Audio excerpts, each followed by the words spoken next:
once again falling into the vat of vulgarity. Oh, tut-tut. I just want to leave my sordid past behind and emerge from this project bathed in a new and ennobling light. I wanted to come out and be this sweet, pure, honest, unadorned person that I really, really am. I wanted to show you the good beneath the gaudy, the saint beneath all this paint, the sweet, pure, winsome little soul that lurks beneath this lurid exterior. But fortunately, just as I was about to rush down the path to respectability and righteousness, a wee small voice called out to me in the night and reminded me of the motto by which I've always tried to live my life. Fuck them if they can't take a joke! 3, 2, and we are live here in the Ming Lounge. Hello everybody, how you guys doing? Oh my goodness. Oh my goodness, are you trying to kill me with all that enthusiasm? God bless you guys so much. I don't believe in God, but whatever is standing in that spot, bless you all so much. Welcome all of you back, and or for the first time to the HotBox here in the Ming Lounge at the historic and lovely Republic Cafe. We are so grateful to have access to this room that is normally used for the selling of baking powder and enhanced cocaine, I think would be the appropriate term for you guys. Speaking of alternative life choices, I almost didn't make it out tonight because I have discovered a new thing. I'm not a reality TV guy.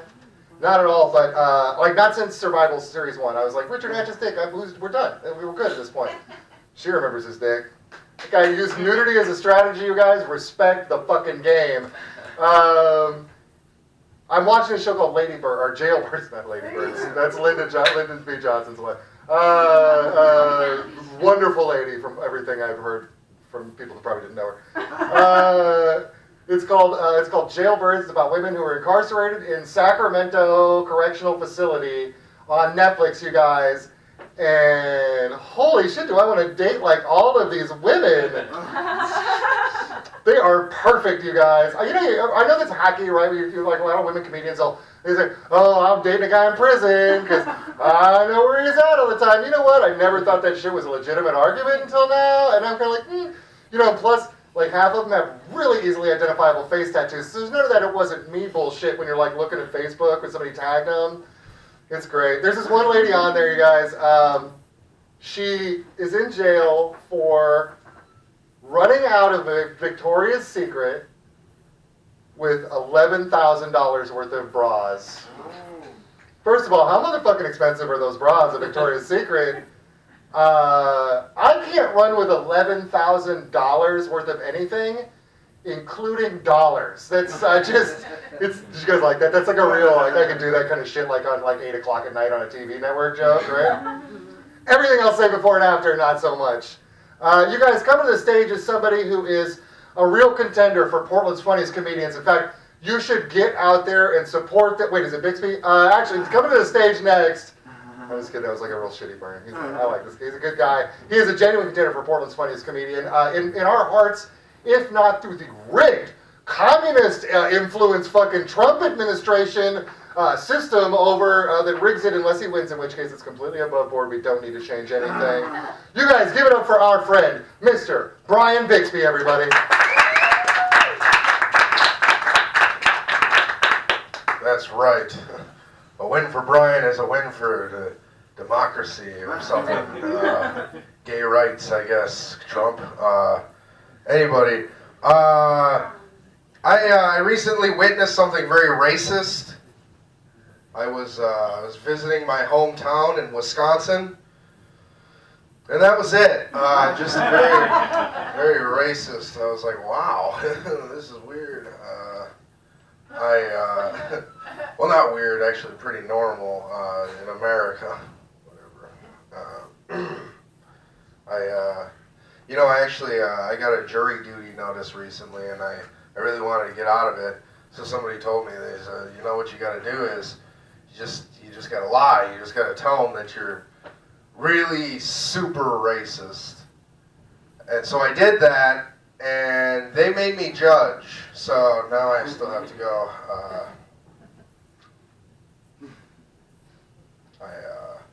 I love abortion. Yeah, give it up for abortion. It's very good. I think abortion is great. Getting abortions are great. You know, because if nothing else, you know, it feels good just to cross something off your to-do list. You know, like it just, isn't that a nice feeling? It's motivating. It's like now you feel productive. Can't tell me nobody's ever gotten home from an abortion and been like, you know what? I think I could clean the garage. Like I feel like getting things done. I'm gonna mow the lawn. Anyway, I'll figure out something with that joke. Abortions are great. Some people don't like them. Some people, I don't get that. You know, sometimes pregnancy it's an accident. You know, what are you gonna? Are you also against returning things you drunk bought on Amazon? Like that's it's the same thing. I don't know. People have weird arguments. Things like, well, what if that's a future president? Vote for someone else. I don't know. That's a good question, I guess. What if? People will say, like, you know, you just want to kill babies. That's stupid. Who the fuck wants to kill a fetus? You can't even see the fear in their eyes, you know? Like, where's the fun? What fun is that?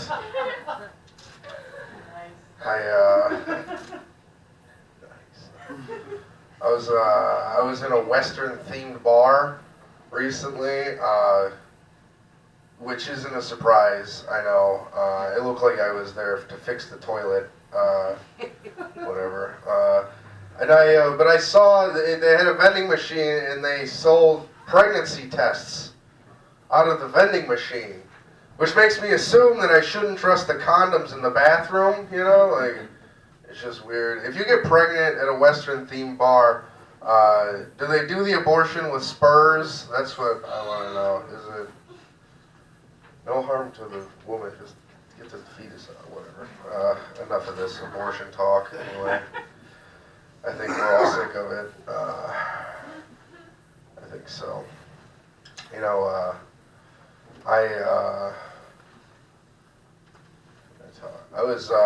I think the closest I'll ever get to being in a threesome will be if two people started fucking while I'm driving their Lyft, you know, like that's the closest I could get.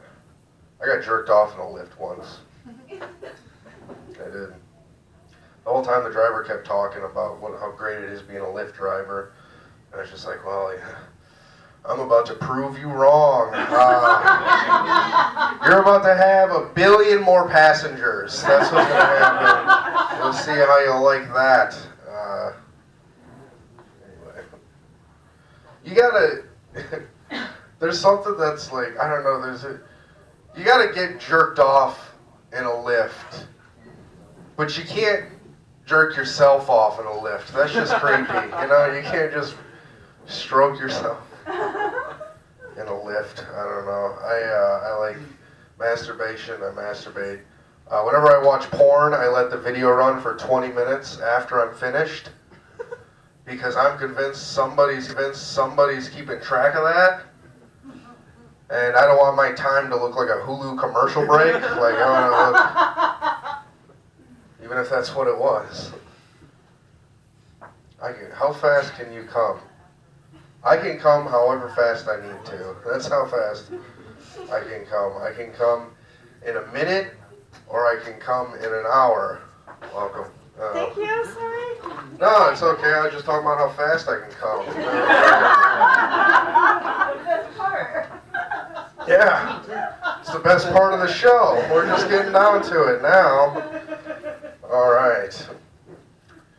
More jizz talk? Okay, we'll go there. All right. Do you guys know that sperm swims to the egg? Which means it moves.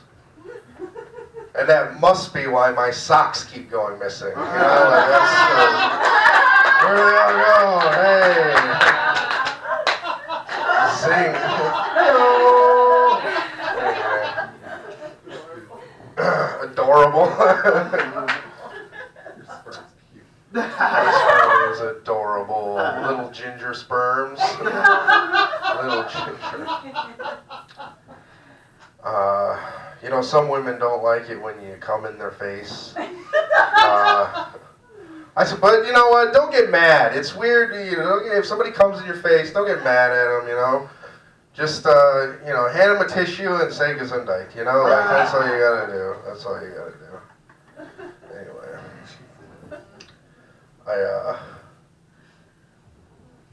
my girlfriend's judging me on my jokes. That's okay. I'm thinking of another cum joke. That's what I'm feeling. This cum material is working hot tonight. I got 15 seconds. You know what? I'll switch it up. How about this? I watch incest porn. Yeah, I watch it, but I don't watch it for the sex. I watch it because I just like to fantasize being from a different family. So that's what I'm doing. All right, thanks a lot, everybody. Have a good night. Thank you. Brian Bixby with all that hot material that could go anywhere. What's up, Portland? My name's Carolyn May. Thanks for being here, co-hosting the mic with Boatright. Boat wrong, more like. Oh, we're trying to stand here because they're recording. Is everybody enjoying the Blazers? Rip City, Rap City. Do you remember that rap from the 90s? No, it was great. We've been trying to figure out where the words rip come from for Rip City, and I'm pretty sure it's because of ripping farts. Everybody's doing it, right? That's the Portland way. We don't talk about it, but we do it. Here's the real question. Why do they call them pull-out couches? Because everybody always comes right in those things. Byron does. Let's see. So who here would fuck Alf? That's my big question. By applause, yes, a little warmer over here. Just think about him with his big nose, real prominent phallic figure. And the best part about Alf is that for sure, he eats pussy. Hey, yeah, 1993 jokes, good year. It's a great vintage, right? Easier times, simpler days. Let's see, what else? Oh, speaking of Christopher Boatright, did you hear he was recently arrested for public masturbation? Yeah. Straight like that. Yeah. I just wanted to beat you to his busted magazine centerfold. It includes with more there. Yeah, he was arrested for public masturbation, and it was like a wacky judge who got him. So he punished him in a really clever way. He made him wear a bell so that you could hear him coming.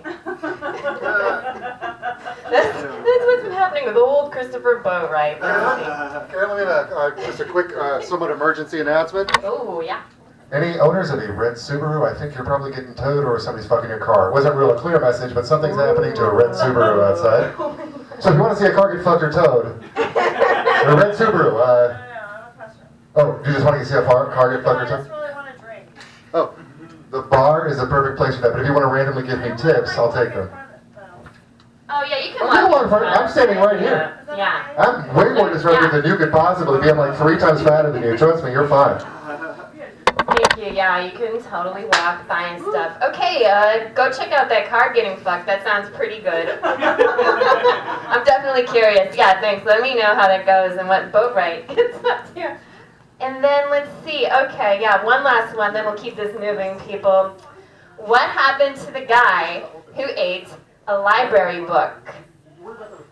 He got over doo-doo.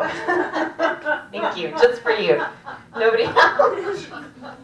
All right, people, well, you know a little bit about me, and I don't know enough about everybody else yet, so let's keep it moving. Let's get Veronica Porres up to stage. Thank you. So Georgia passed their abortion law. So I started posting vasectomy surgical videos on my page. I was like, it's so I didn't get Facebook jailed for it. Yeah. Okay. So I'm in recovery. Yeah. Not from drinking or doing drugs. I've been affected by people's or my parents' alcoholism. I didn't know that I could get help either. There's there's no rehab for the non-drinker. affected by alcoholism. There's not. I totally wish there was like rehab for the non-drinker. I really do. I'm so jealous because I'm jealous of my friends who, you know, they get on Facebook, they post that they've been sober for 5 days and they get like all these likes, like 10,000 likes, like, oh my God, you could do it, middle of the lifeboat, oh, here's my number, life is great. Like when I got into recovery, I went on my Facebook and I status, hey guys, I haven't given any unsolicited advice. Yeah. Exactly, that's the exact amount of response that I get from being in recovery myself, which we need. Seriously, there should be like more support for friends and family, because like left to my own devices, I am a crazy woman. Like that's why I do my 12-step recovery, because like without that recovery, I would be like blowing up your car because you looked at me wrong. Like that's where my disease takes me. It's not like robbing you, or it's just like I have like serious anger issues. So, but even like recovery is ridiculous on the friends and family. Like we make like everything's a big goddamn deal, and everything's like a trigger. Like I went to this one meeting because I really needed a meeting. I was in pain. And some of the meetings that I go to, they're fragrance free. Have you been to the fragrance free 12-step meeting? It's like, fuck that. Like, yes, when I'm dealing with the horrors of character defects, I gotta have that fragrance free meeting. So I went to this meeting, and they had a sign. They had a sign on the door that said, if you're wearing fragrance, don't come in.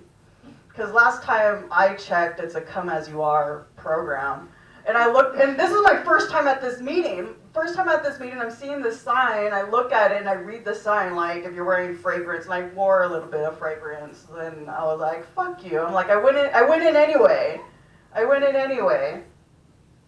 Because my thing is like, that sign should be like, if you didn't take a bath, don't come in. Because, like, dude, I've been into some meetings where, like, okay, I don't know what sewer you crawled out of, but, like, goddamn, because that's one of the issues that I recover from. It's self-care, and some people are like, oh, you didn't do your self-care today, huh? No shower? Yeah, no shower, but we gotta have fragrance-free. Yeah, fragrance-free. Like, why don't you just open the window? Open the window. Like, they're so whiny. Like, oh, but my allergies. I'm allergic to perfume. I have suicidal thoughts. But, see, my problem is, like, I don't drink over them. I don't do drugs over suicidal thoughts. Like, as a person who doesn't have that problem, like, I have them. But what helps me to keep them at bay, like, I give them impressions. That's a new one.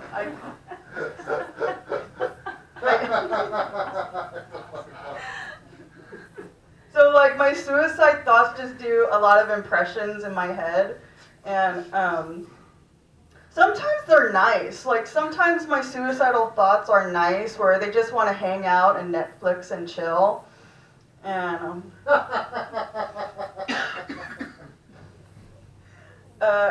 so I've been in recovery for 14 years. Yeah.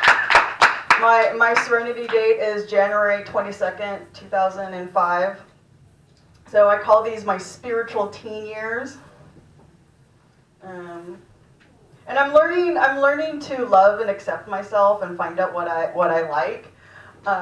Yeah, after some extensive inventory, I discovered that I like period sex. Yeah, I did not know that about me. I did not, and I dated a guy, recovering heroin addict, and so we we had sex while I was on my period. Not like, high tide period, but it was like, three days in. So, we had sex on my period, and after it, like, he kind of got grossed out because a little bit was on, like, the condom, and he's like, oh, I'm like, really? Really? Ew? You used to shoot up in your balls. And you're going, ew? Oh, we are not compatible. That's another thing my recovery taught me, walking away from relationships that don't work. Okay. So I don't have kids. I don't know if I'll ever have kids. I'm 40. But I've never had maternal instincts. I have anternal. I'm an aunt. My sister has the baby. I don't have the baby. So with my anternal instincts, I'm holding my nephew, and every time I smell the dirty diaper, I just give him back to my sister. Cool. Thanks, guys. You guys have been a lot of fun.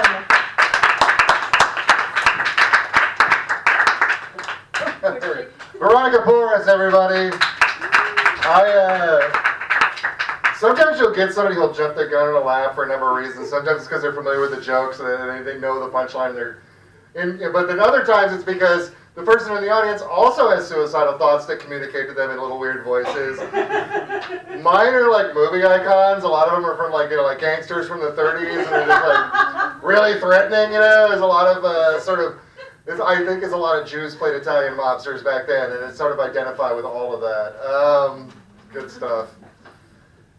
So, the clitoris is a fucking wonderful thing that I think is underappreciated. I think I'll be straight up and down about the clitoris. I have a degree of age and shame that combine to me watching age-appropriate pornography, which is old people pornography, and there's a thing that happens, and I realized, because I was trying to figure it out, because I don't have any women in my life right now to really explain this, sometimes a woman's clitoris, you guys can come on in here, we're talking about probably some of you, at least in a while. Sometimes, if you're not familiar, when a woman reaches a certain point in her life, or if she does a lot of steroids, her clitoris gets really fucking big, and I kind of had to put a lot of theories together for myself, because I noticed it mostly in women who were like, kind of approaching like perimenopausal or menopausal or postmenopausal. And I was like, you know what I think it is? I think the clit's just been like frustrated for fucking 40 years, and it's just been hiding out like Rambo, in like the fucking bush. And he's just like doing this fucking montage of like carrying logs around and shit, Like, and he gets all, the clit just gets all fucking jacked and swole. He's like, and he's like, I've been waiting for rescue for 40 years. These cocksucking helicopters are flying around all the goddamn time. They're not coming anywhere near me. I'm gonna rescue my motherfucking self, goddammit. And so that clitoris comes out there all just Rambo'd out, and you're gonna find me today.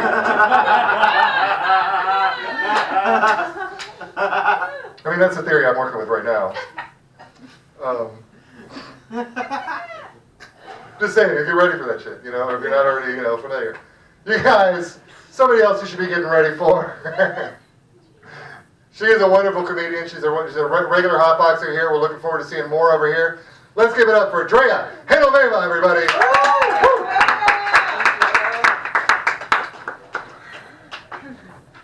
Hello. So I guess I have something to look forward to in my 40s. I mean, it's there. And you know what? I have actually noticed that my clit is slightly growing as I get older. That's the thing. Yeah, it's weird though, because it's like more furious. Like when you touch it, it's more like, ah! So, I don't know. You just have to be more, you have to find the right ways to sensitize, not desensitize the clitoris. That could be a poem. Okay. So yeah, there's a lot of stuff going on right now. It's hard to really pick and choose what my main issue is because there's just so many damn issues. And in fact, I don't want to have any issues. I want to be fine. But you can't avoid that. Anyways, let's talk about my grandpa and his teeth grinding. He likes to grind his teeth. And I'm very impressed by his ability to do so and not have fake, dentures. He's had his real teeth his whole life. And he's at the point where he's dying, and that's sad. But still, he doesn't give up the grinding. And I've always wondered why he grinds his teeth. Is it because he has just straight up anxiety and he has to do something with his chompers? Or if it's, I hate that my mind goes to this point, but maybe he's like thinking a sexual thought and he's like releasing that tension through his teeth and he's like, I'll just let it, okay, yeah, that's kind of perverted. I'm also realizing that I am slightly a pervert. And I don't know if that's a learned behavior or if it's just within my genetics. But yeah, so speaking of the pornos, there was a guy who was talking about porno.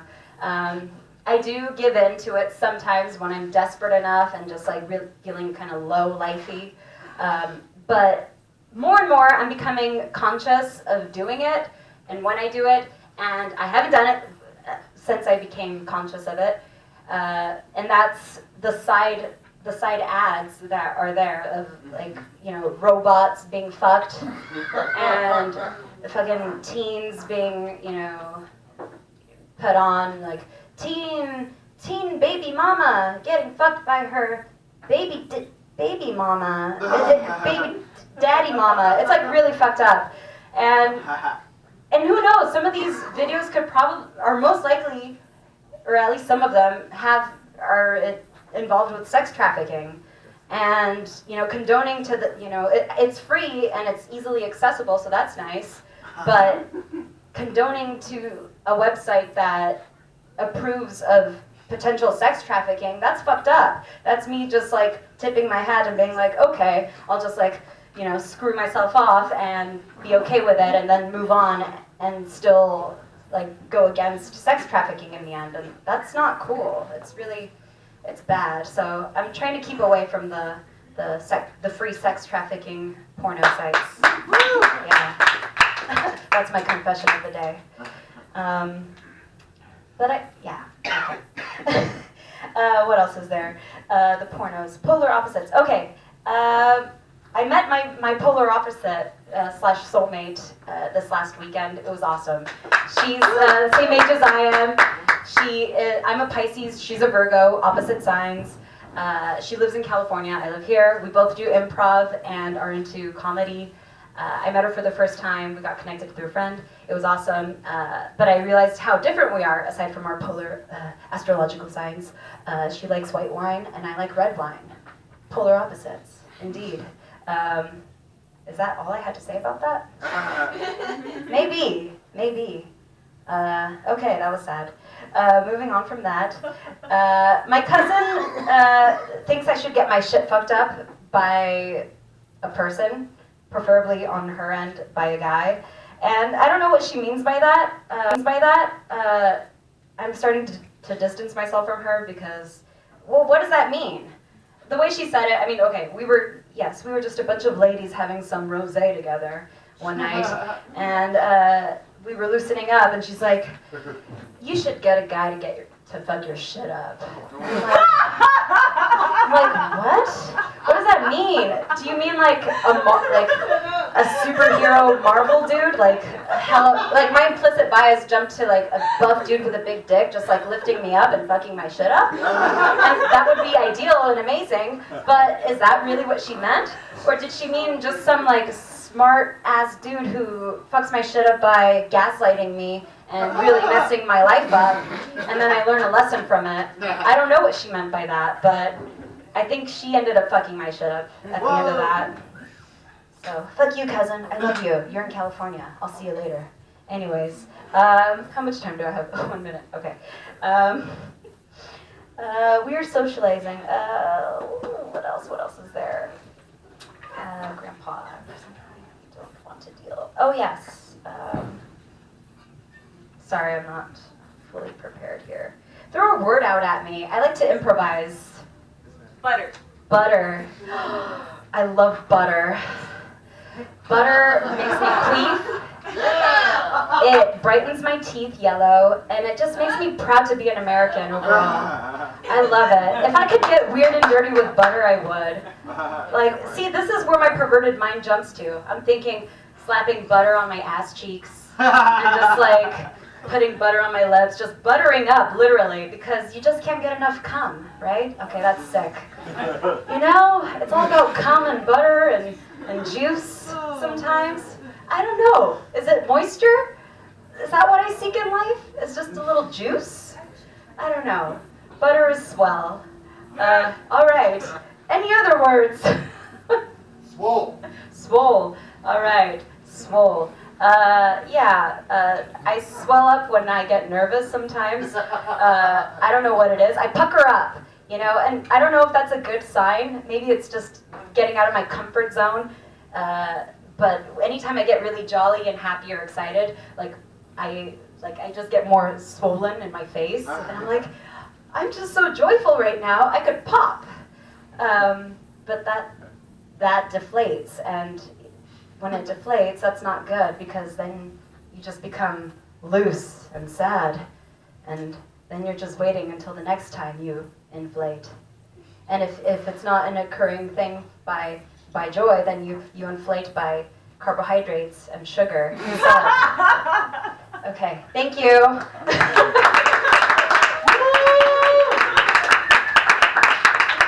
Thanks. Drea Genovea, getting swole doing butter. I think maybe the clitoris grows a little bit with every lesson along the way.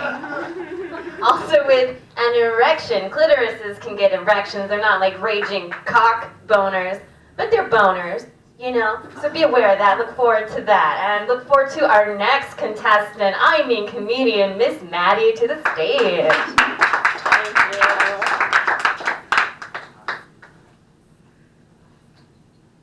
Hello. Thank you for staying, ladies in the back. You could actually be having fun, so that's very nice of you. So I've got depression, which is so unoriginal. And the first time I tried antidepressants, I was stoked because I really thought they would get me high. But they just made me, finally clip my toenails. So, I'm on my third roommate in 4 months, because I'm a Gemini. Okay, yeah, that's the sign that makes that okay. Good. Noted. My first roommate, she stayed 3 months, the second 3 weeks, so I just said, fuck it, we're an Airbnb. Thank you for laughing at that. I hate it. My first roommate, she was so entitled. She would compare herself to homeless people, saying she was so poor she had to buy knockoff Advil. But then she'd say, well, Advil isn't a blood thinner, so I can actually take it for my sore throat from the cocaine drip. She would also brag about how pretty she is. And she is very pretty. Like, if she just applied herself and gone to college, she could have totally been murdered. So, awareness is key in this life. If everyone could please look to your left, and then look to your right. I have hemorrhoids, and this gal at work, she said, God, you look great. Like, how do you find the motivation to stay active? Hemorrhoids make sitting excruciating. Well, you don't look like you have hemorrhoids. Okay, that's okay. My grandma, she won't stop bringing me souvenirs from places she visited on vacations I wasn't invited on. And she should get an award for particularly bad souvenirs. Like, she went to the market in Tijuana and got me a Disney shirt on clearance. It's Quasimodo and the Cathedral Burning. Okay, I'll say Hunchback next time, we'll see. Let's see, what else does she have? Oh yeah, and like if I actually wanted shit from a place I've never been, I just order check food off Grubhub. Okay. Let's see what she has. Oh cool, so I'm dating oh fuck, I forgot to, whatever. What's my time though? You've got 4 minutes left. That's okay, I'll do it in one. So, so I'm dating, and he's a comic too. So we do this thing where we give each other compliments, but they're actually roasts. So I hate my new haircut, and he goes, "I love your new haircut. Did you do it yourself?" And I just, and he's a bigger dude, so I said, "Well, I just think you're the comfiest. You're like a waterbed, but filled with food." No, I fucking love dating him. Like, I don't judge his body, and he can't judge mine, so it's perfect. You know, like he said, it would be like the pot calling the kettle fat. Okay, I'm done. Thank you so much, you guys. I'm Miss Maddie. Woo! Yikes, sorry about this. Oh, bullshit. Miss Maddie, everybody! I like that because Brian doesn't say he's fat during his set, so it's like if the hearing impaired want to know what that comedian was like. Right now they're going, oh, he's a fat guy. Yeah. I should say Midwestern. Is it wrong to say fat? He's from the Midwest, you guys. That means fat, but it's not mean to say it like that. It's exactly. You guys, I forgot to read a message from our sponsor. Just let me get to that really quick. Welcome once again to the HotBox, the only Friday night open mic sponsored by the Church of Latter-day Saints Fundamentalist Branch. That's right, MeFundies, MeFundies.com. These underpants are magical. I'll take the fucking money, honestly. If that exists and they're comfortable, I'm not going to be a fucking piece of shit. I mean, the vestments need to be, not chafe. I'm a chafing age right now. I am at a chafing age at this point. I'm approaching 50, and here's the thing. I still say the same shit I did when I was 20, pretty much, but it has entirely different meanings. When I was 20 years old, there was an enthusiasm when I would say, it's going to take me forever to come. At 50, there's not a lot of happiness when I say that anymore. It's like, it's going to take me forever to come. Another time, maybe a rent check, I don't know. You want to just sit on the couch? Netflix and nothing. Other stuff, let's see. Oh yeah, shit's fucking tight. Shit's tight. At 50, shit's fucking tight, you guys. It's not good. Has anybody got a glycerol pill? That motherfucker's been constipated before. Right on. And let's see the last one. That's right, I write this shit down sometimes too. Oh yeah, when I was 20, hardly working, bro. Hardly working, you guys. At 50. Yeah, I'm hardly working anymore, you guys. Shit's tight. Shit's tight, and I'm hardly working, you guys. And it's gonna take me forever to come.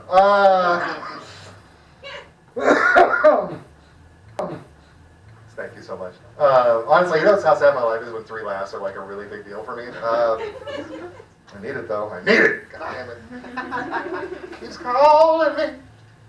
Chris Rock, you guys. Chris Rock. Keeps calling me. I'll suck your dick. All right, you guys. Coming to the stage, speaking of dick. Somebody whose name has one. Maybe you'll let us know if he's got one tonight. Let's give it up for Mr. Jonathan Dick, everybody. Woo! Nice segue. Good segue. I do have a penis. There's proof right there. I'm going to do something a little different. I want to tell an old joke. I heard this joke when I was a teenager, and I always love this joke. And so I'm going to do that tonight. It's just one big joke. It's a joke about 2 racehorses, Bill and Bob. Bill and Bob were the world's best racehorses. Bob was the best. He was undefeated. He never lost. Bill came in second every single time to Bob. They grew up together. They were trained together. Bob always won. Bill always came in second. And they had a long career, a long, illustrious career. And they were coming to a close. There was 3 more races left. And backstage, Bob says to Bill, he says, look, we have 3 more races. You've never won. Tonight, I'm going to let you win. I'm going to give this one to you. I'm going to slow down. After the last curve, I'm going to slow down. I'm going to let you take it. You can break out at that point. I won't chase you down. We have 2 more races after that. It's going to be fine. I'll still be the world's best. You'll still be the world's second best. And so Bill's like, you don't have to do that. I don't want your pity. And he's like, no, it's okay. Just, I'm going to slow down. Whether or not you take it, that's up to you. So there they are.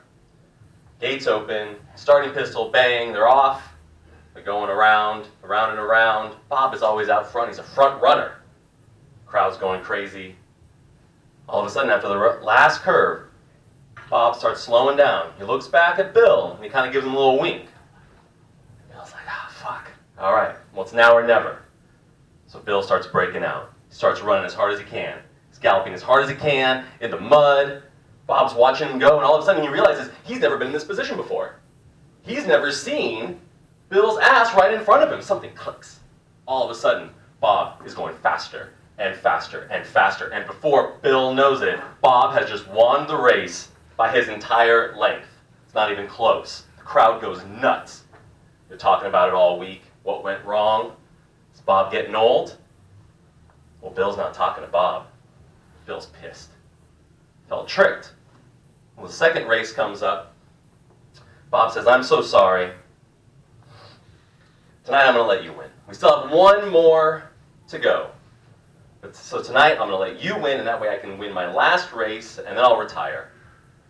And Bill's like, no. I'm not going to let you do this to me this time. I don't trust you. Not going to happen. He says, it doesn't matter. Last curve, I'm going to slow down. It's up to you if you want to break out. Gates open. Starting pistol. Off they go. Crowd's going crazy. They're coming around the last bend. Bob starts slowing down again. The crowd doesn't know what's happening. Is Bill going to take it? He starts breaking out. He starts sprinting. He starts galloping. He's going. Bob's holding back. That impulse to break out, that impulse to chase him down, it's there. It's on him. He's holding back, but he can't hold back anymore. He starts running for his life. Before Bill knows it, boom! Race is over. Bob won by the length of his head. Bill's pissed. He won't talk to him. Bob is apologizing. He says, that's that. Last race. It's all yours. I will not win my last race. I'm going to let you have it, Bill. That's what I'm going to do. You're my best friend. You've always been there, right behind me. Bill doesn't say a word. The last race comes. Sold out crowd. Millions of people watching on TV. Gates open. Starting pistol. Off they go. Crowd's going crazy. Around the bend and around the bend and around the bend. Around the last bend, Bob slows down. He looks back at Bill. He gives him a wink. Bill's like, oh, fuck. All right, if we're going to do this, we're going to do this. So he starts sprinting again. And Bob, he's holding back. He's trying. That impulse is there, but he's holding back. You know how that feels, to hold back. But he can't do it any longer. So he breaks out. Bill turns around. Boom! Big flash in his eyes. It's a photo finish. Bob wins by a hair right on his nose. Bill's furious. He will always be second. He will never be first. Well, they retire. They go out to stud, some farm upstate. Bill's still not talking to Bob. Bob's doing everything he can. He's giving him all the good grass. He's giving him all the good mares. He's giving him everything he can. He's apologizing. He's trying to be his best friend. But he knows what he did. He hurt his friend. His friend is scorned. He still tries. Out in the barn, there's a couple of dogs. And they were out, shepherding, something like that. They were off the farm. It's been a few weeks since Bill and Bob have been studying, but they haven't met him yet. So there they are in the barn, and they look out and they see Bill and Bob, and they're like, let's go say hello. Those are the 2 best racehorses that have ever lived. Let's go be friends. The 2 dogs go up there, and they see Bill and they see Bob, and the first dog says, you're Bob. You're Bob the racehorse. You're the greatest racehorse that's ever lived. Undefeated. That's fantastic. And you're Bill. You're the second best racehorse ever. In your own right, you are also undefeated. Bill looks at these two dogs. He looks up at Bob. And he goes, dogs don't talk. Thank you very much, everybody. Round of applause for Jonathan Dick. Knight at the races, champing at the bit. Why the long face? Why the long premise? Jonathan Dick, your name is almost toilet penis. It's a great stage name. We have some other great stage names coming up. First, let's see what I was going to say. Oh, there's been so many great discussions happening. I appreciate period sex at high tide and low tide. That was great. And pornos. I thought of a new kind of porno. It would be running a train. It's not the way you're thinking though. It's what a guy has to run along a train and then everybody like sticks their butts out of the window or whatever and he has to lick it while he's running. That's what I'm looking forward to. That's what I'm Googling for when I'm running a train. But you know who might have some other ideas about any kind of such thing or maybe something that is not about coming fast or slow tonight. Let's hear from Marvin Spencer.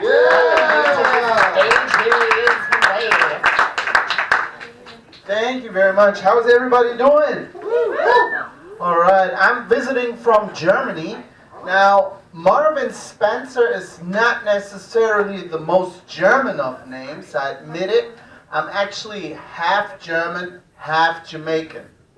Now, 50% German, 50% Jamaican. My face did not know what to do with that information and went for 200% Jewish. Much to the delight of my German grandparents. But I'm not kidding. My father is black and it's written in my genes. My mother, on the other hand, is so freakishly pale, her DNA is like whiteout. If she were 3% lighter, she'd be transparent. And for those of you guys who don't believe me, I brought a picture. But despite looking predominantly white, I'm actually self-identifying as black. So my pronouns are he and hizzle. Please keep that in mind. By the way, I used to smoke a lot of weed when I was a teenager. Now, people say that's not good when you're in development, but I don't see that it hurt me in any way. But that's not what I wanted to talk about. Oh yeah, I've been traveling North America for 11 months now. And I live in my car, but I prefer telling dates that I'm car camping because I hope it sounds a bit more like I'm an adventurer and a little less like I shit in a bucket.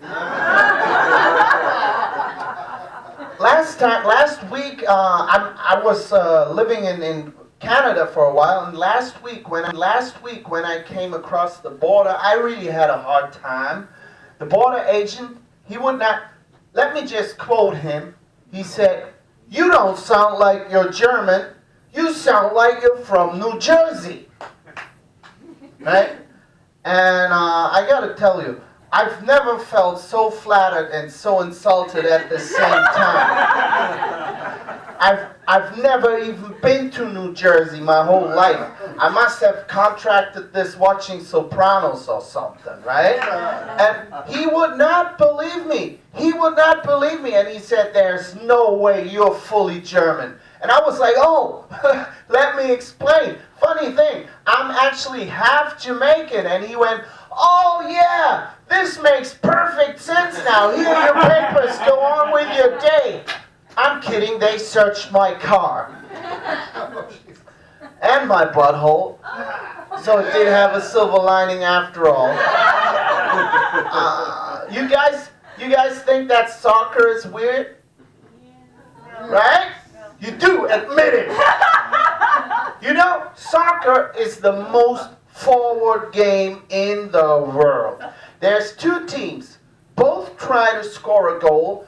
It usually lasts 90 minutes, ends 0-0, and the crowd starts a riot, right? That's pretty straightforward. You guys have to come to grips with the fact that baseball doesn't make any fucking sense. I'm sorry, I went to see a game in Chicago, and it was like everybody, the whole audience is on their phones, like for the whole time, right? Then they drag out some World War II veteran and cheer for him, and which doesn't make any sense because that guy is so old he can neither hear nor see that where he is, right? And then it goes on. All of a sudden, for no apparent reason, everybody gets up and sings a song, you know. And then they play this tag, this perverted version of tag, where one guy rants after the other, and it's like, oh, I'm gonna touch you with my ball, and that other guy's like, ooh, no, don't. And yeah. By the way, I used to smoke a lot of weed when I was a teenager. Now, people say that's not good when you're in development, but I don't see that it hurt me in any way. But that's not what I wanted to say. Oh, yeah. We Germans, we do weird shit too. I mean, you've seen our porn. And like in my hometown, Hamburg, we have this Facebook group. What? Woo? Are you guys from Hamburg or something? We visited. Oh, you visited. Nice. Nearby. Oh, okay. We gotta talk about that later. Yeah. Nearby, I hope not Bremen, because then I have to shoot you in the face right now. You have a gun? Welcome to America. No, I'm gonna get one if you've been to Bremen, but that's not what I wanted to talk about. We have this Facebook group. You know the kind, if you need concert tickets, you post it there. If your dog ran away, you post it there. Or if you try to sell your kid, you post it there, right? And usually, like recently, people keep posting the weirdest shit. Like they keep posting pictures of mushrooms that they found and ask whether or not it's safe to eat them. And I always comment, yep, those are safe. I eat them all the time, you're good. Get a menu, yummy, yummy, yum, yum, yum. Now, Portland, here's the thing. I don't know a thing about mushrooms, mostly because I don't eat mushrooms, and that is because I fucking hate mushrooms. I just believe from the bottom of my heart, if you're that kind of person that in a life or death situation takes advice from complete strangers on a fucking Facebook group, mankind is probably better off without you. Sometimes you gotta give evolution a little nudge. Okay, I'm gonna leave you guys with this. I read an article the other day, and it said that if you're a guy and you masturbate once a week, you reduce your risk of ever dying of prostate cancer by 20%. Pretty cool, huh? I did the math. Turns out I'm actually 8 times more likely to die of ovarian cancer. Thank you, everybody. Thank you, everybody. That was my tinkle. Have a great evening. Thanks. Thank you very much. Adolph Marley, everybody. Adolph Marley. Woo! Marvin Spencer, everybody. That was terrific. You know, here's the fucked up thing about German pornography, which I think is among the finest in the world. It's gotta really suck if you're like a German girl that comes to the United States and meets some guy that's only ever seen German pornography. He's like, yeah, it's totally normal for me to just like stick it in your butthole in your mouth, right? That seems cool. All of you do that, right? Where are your labia piercings? Don't you have like 50 of them? All of you have those. It's just the porn. I feel like there's not enough German pornography experience in here. I have here's the thing, things don't translate, cultural things don't translate. Idiom is the worst, because a word can mean like 50 things, it can have regional meanings. I dated a girl who, she had spent time in Germany, and so she would teach me like the shit that she learned when she was in high school, like not just textbook German, but idiomatic German, And so she taught me a word for cool, like the way to say something's really cool. You already fucking know. I'm in a Winco, and they just got the giant Nutella jars in.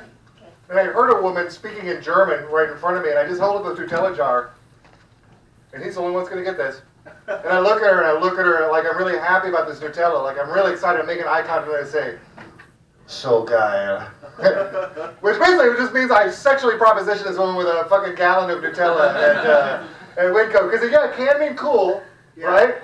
Also means sexy. Also means sexy. It means horny. So horny. That's right. So horny.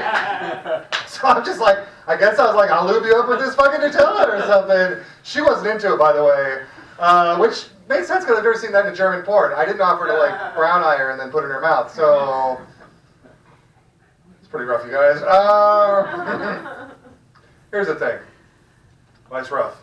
German pornography is better. And my dirty hobby, let's see, GB Schlampe is a great fucking person. You know what I'm talking about. Is that an actual name? Yeah, GB Schlampe, look it up. She also goes by Mary Mouse.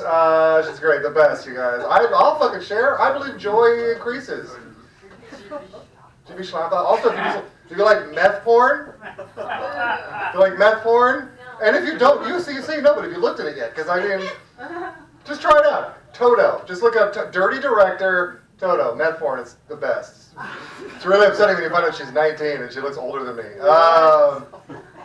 100% real. We're fucking chronicles of the world in here. Coming to the stage is another journeyer, another traveler. Guy who I think he's just like, what the fuck is Boatright gonna say? You know, it's like he's a fun guy. He's ready to throw down on you motherfuckers. Another one that goes hard to paint up this bitch. Let's give it up. He's actually a very sweet young man. Let's give it up for Mr. A.C. O'Neill, everybody.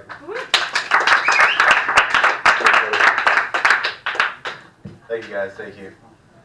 I want to thank Chris. It's fucking weird how willing you are to share your porn, your weird porn sites. But god damn it, you won't tell me where the fuck you get these weird comic book screenshots that you just post all over Facebook. Like, you keep that shit under lock and key, but yeah, here, go check out my Schlunkta. Yeah. She gets fucked in the ass, it's great. It's fucked up. And, you know, I want to give another shout out to the last comedian. You know, it's great seeing the Hamburglar doing well. He's hanging in there. He's actually from Hamburg, you know. I know it's been tough since McDonald's, the cartoon's been going down, but I see that you've rallied, come over to North America, come travel. I like it. I'm glad you're having fun here. I'm glad you're having fun. Welcome to America. In Germany, are women allowed to walk around topless in Germany? Right? That's like a thing there. In certain parts? You don't do that downtown, but if it's in a park or a beach, that's okay. You know? Really? I think it should be free everywhere. Alright? I think women should be allowed. As a dude, it's one of the best things to just be able to pop my top off at any moment. Like, it'd be hot, take the shirt off. And I got solid B cups, alright? I'm not fucking playing. Like, it's not fucking fair that I can take my shirt off and other women can't. You know, I think it would desexualize the woman body too. Like, give it 3 months. Give it 3 months. There's only so many times you can see your mama's titties before there's like, all right, that's just skin. It's just skin. It's no big deal. You know. Did I lose you at the mama's titties? Like, your mom would take her shirt off too, right? She's a woman too. God damn it. You know what I'm talking about. I tell that joke, but I want to say it's all respect. Like, I have nothing but respect for women. Like, specifically strippers, honestly. Like, I feel like they got it so tough. Like, that's a tough occupation, man. There's only 2 jobs that I know of where you have to be adorable, know how to dance, and fight all at the same time. And that's stripping and pro wrestling. That's it. That's it. One time I was at my buddy's house and his girl was there, and I get to talking shit, right? Like I do. As you know I talk to shit. I get to talking shit, and Next thing you know, I'm in a push-up contest with this girl, and we get down, and I like look up, and I look her eye to eye. She's like already locked in position, looking at me eye to eye. She's like, "I'm a stripper. I do this for a living." And this bitch proceeds to knock out 45 fucking push-ups. Oh man. I did 6. Yeah. It took me 30 fucking minutes. I like couldn't move my arms afterwards. I was trying to smoke a blunt, and I had to have my buddy hold the weed for me. You know how embarrassing that was? I even tried to like sabotage her. I tried to cheat. I tried to like smack her arms from underneath her. They were fucking steel poles, dude. They didn't move. It was ridiculous. You would have loved her, Chris. You would have loved her. You would have hit her with that. What's the German porn site? What is it? GB Schlampe.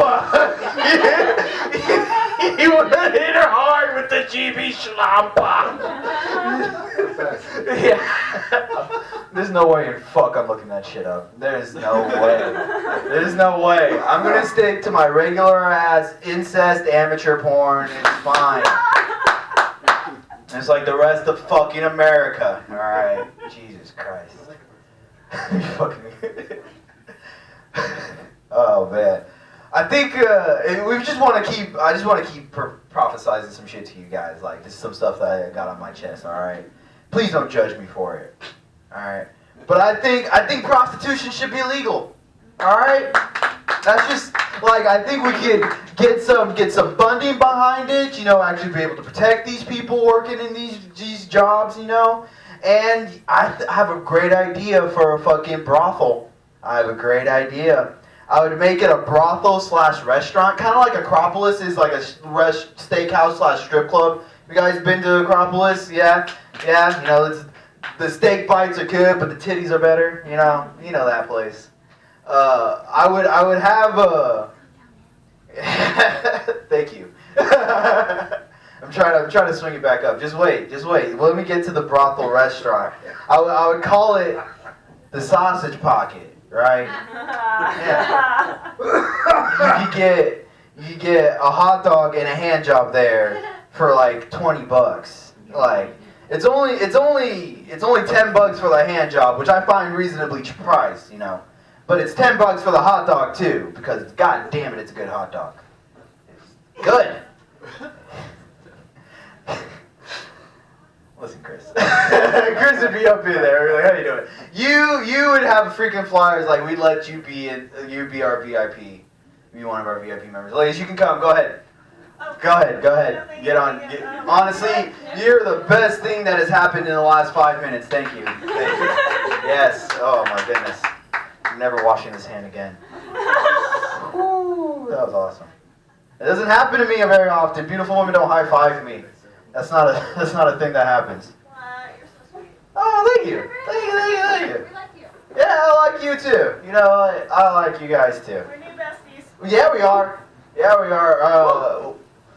We're besties. Have you guys heard? What was it called again? GB Schlamba? Have you guys heard of something called GB Schlamba? Oh, Jesus Christ. Look, as a best friend from me to you, that's my gift to you. GB Schlamba. Look it up on Google. If you guys are confused, ask the gentleman with the cap right in front of you. I'll look it up right now. He's looking it up right now. He'll show you. I'm assuming GB stands for gangbang. Oh, does it? That's GB stands for gangbang. Does it? GB stand for gangbang? Ladies, it's a trick. Don't do it. Not all the time. Don't. Only on certain videos. All right, guys. I'm going to thank you so much.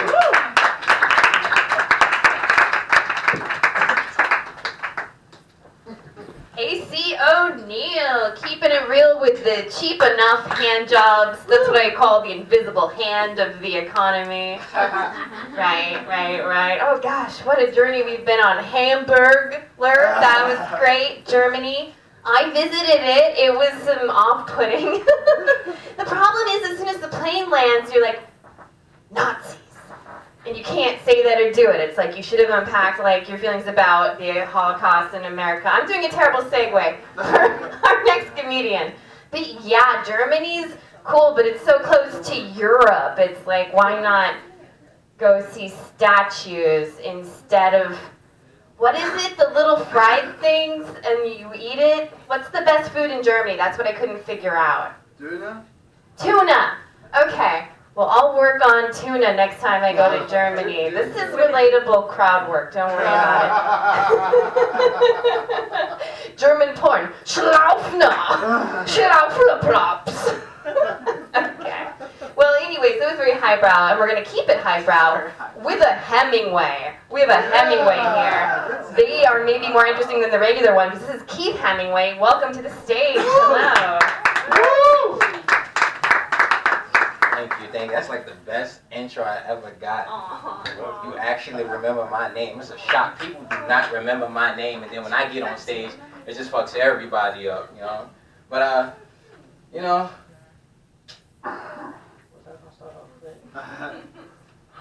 you kind of got me with that intro. That was like a very good. He's like a Hemingway. You were shocked, like, oh my God, I love him. You know, I got a favorite Hemingway book too. It's The Old Man and the Sea, the story of the old man's wife.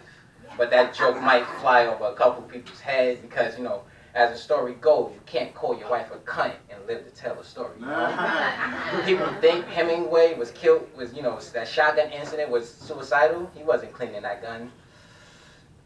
His wife put up with a lot of shit. But, you know, I like my name because it's a set name. You know, Hemingway is a set name. People will never get it wrong, but they can spell it wrong. And I know you're saying, how can people spell it wrong, right? They put a lot of emphasis on an M. They put H-E-M-M-M, like they're questioning my Hemingway status, you know?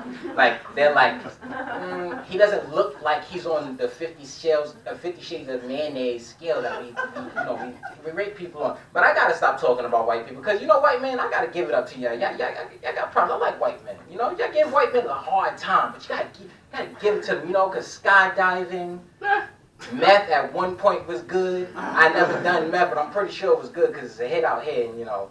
But one reason why I do like white men, get me white women, man. Come on, man. It's the only reason why I'm in Portland. I'm on my white girl world tour, man. I'm just discovering it all. You know? Yeah. Out here doing it. AC O'Neal knows what he's talking about, right? Yeah. Let them know. They can kick us out of the north side, but they can't kick us out of the homes, man. That's right. Hide your daughters. But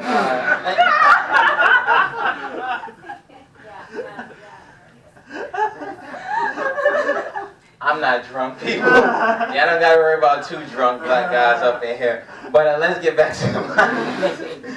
Yes. You know, but I'm never gonna get the name Keith Shakespeare, you know? Nobody's gonna call me that, but you know, people do mix up my first name. I get Kyle, Kevin, Corey. A lady called me Kim. Now, as a black man, that's a very good compliment, but I'm not trying to have that smoke, because Kim, a black man named Kim, comes with a lot of territory. I don't look like a Kim. You call me Kim, you might think I'm somebody's bitch. You Google a man named Kimbo Slice, and you look at him, you'll never question why that man's name is Kim. That was a bad motherfucker in the early 2000s. Yeah, he was bad. But you know what? I want to get mixed up with a famous Keith, because there's a lot of famous Keiths out there. But nobody mixed me up with them. I just want Chris to walk in the room one day and be like, "You're Keith Sweat." But then Chris is gonna flip it and be like, "You can't be Keith Sweat," because ain't nobody go. I fucked up my own joke. Because who's gonna remember you? Nobody. And I'm like, that's fair. I know, I'm sorry, people. I'm still new to this. I only got a year left. I mean, I'm in my first year of comedy. I got 4 months left to keep fucking up. And then after that, I can't mess up no more. You know, it's still a year of comedy. I know I got like 8 years left before I actually make it big. But right now, I'm just on the learning ropes. Like, I got it. Like, that joke I just told you, that was a revolved joke. I got to go back through all my old jokes and figure out why the fuck I wanted to do comedy in the first place. Because, you know, they say when you get on stage the first time it's brave, all right? The second time you might be drunk, but the third time you're fucking insane. Because people usually say comics are crazy, right? No, crazy is when you do something but you get a different result each time. Comics are fucking insane because we do this every night and get the same results. Just blank fucking stares and lost hopes. Just looking at, like, yeah, follow me on here, and then we go home and just check the news feed and like, hey, nobody followed me. That's about it. But you know what, Portland, you're a great city because I like you guys. You're getting your weed delivered to you, and that's great. That's good. I'm clapping for that. That's progression, you know? Cause black people, we've been doing that shit for years, right about now. Y'all like years late, man. Where you think the term friend with benefits came from, huh? We ain't invite everybody over. We ain't break out the tropical Kool-Aid just for anybody. That's for that special person. Cause let me teach you how we did it in the East Coast. Cause I'm from New York, alright? I'm not from Portland. I shouldn't have to say that, cause black men don't get born in Portland. I do! You had the credit score at conception. Your mama is white. Yeah! Doesn't count. You got smuggled across the border of Idaho. Not happening. How'd you know? I'm at Hemingway. We die in Idaho. That's why I don't go there. Shotguns. We allergic to shotguns out there. But you guys are a great crowd. I like you guys. How am I doing on time? a minute. 2 minutes. Yep. 2 minutes. Oh, I'm black. I can do 2 minutes. We like to hit and run everything. But I like Portland, except this bike stand. I don't know, Chris. What the fuck? Yeah. Never mind. I like Portland,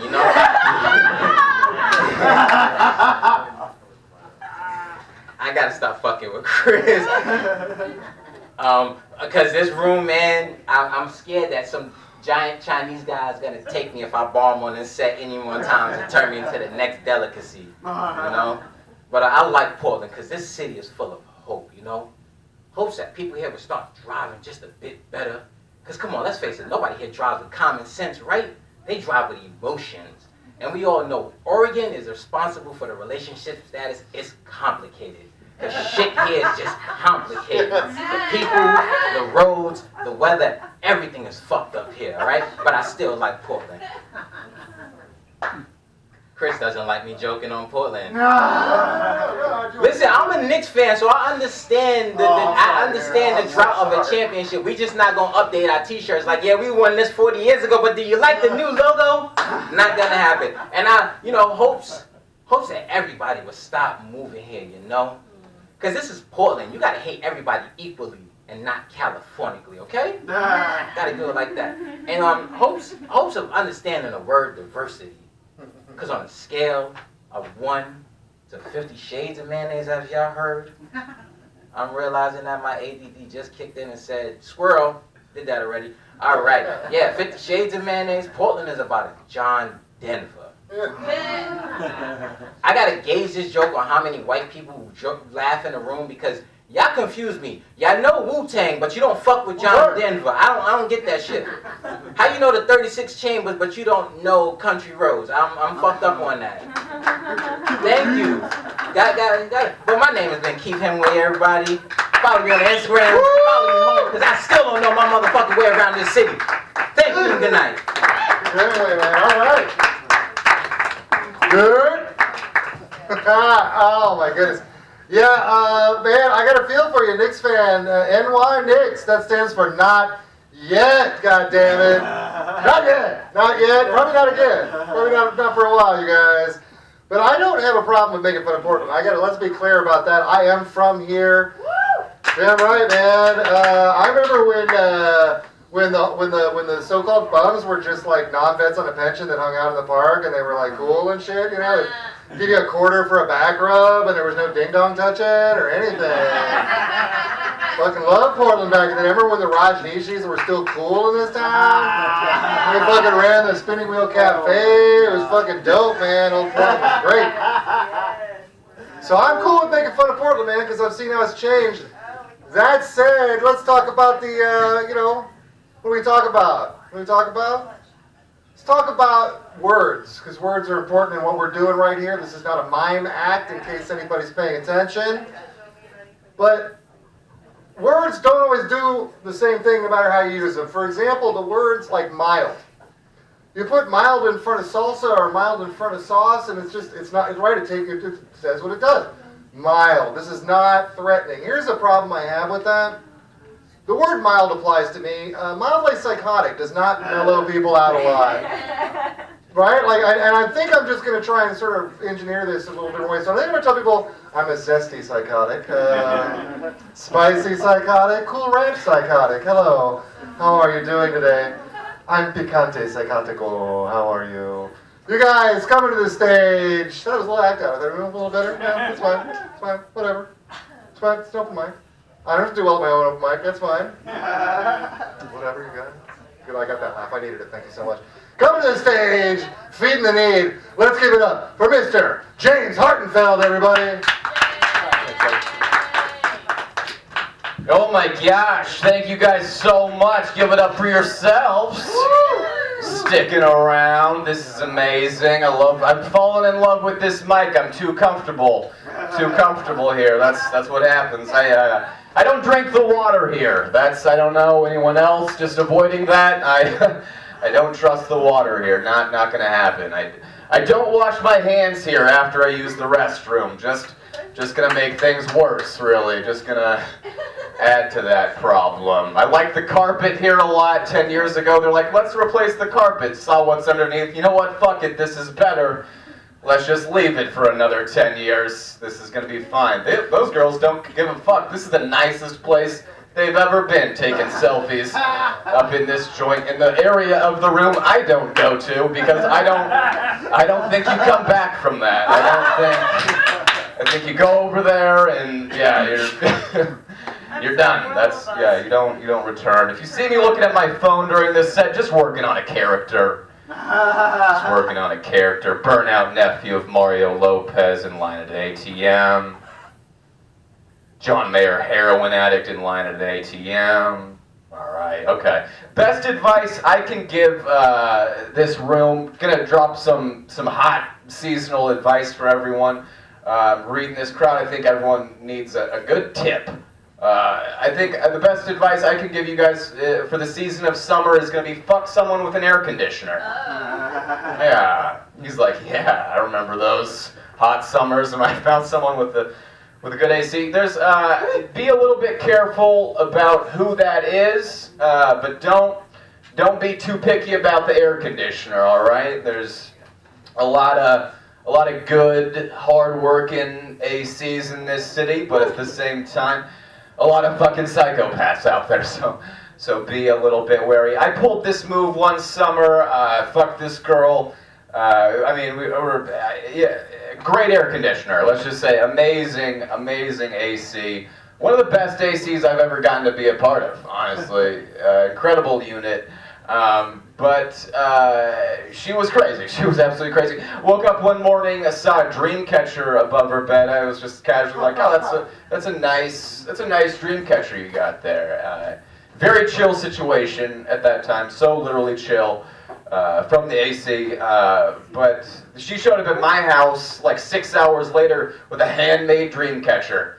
Just whipped up. I don't know how long it takes to manufacture a dream catcher by hand, but I think a psychopath can do it in under 12 hours. I think that's about the speed. I don't know if you know how this piece of technology works, but Dreamcatcher is an iron hoop with some intricate webbing in it, and they are designed to catch all your dreams.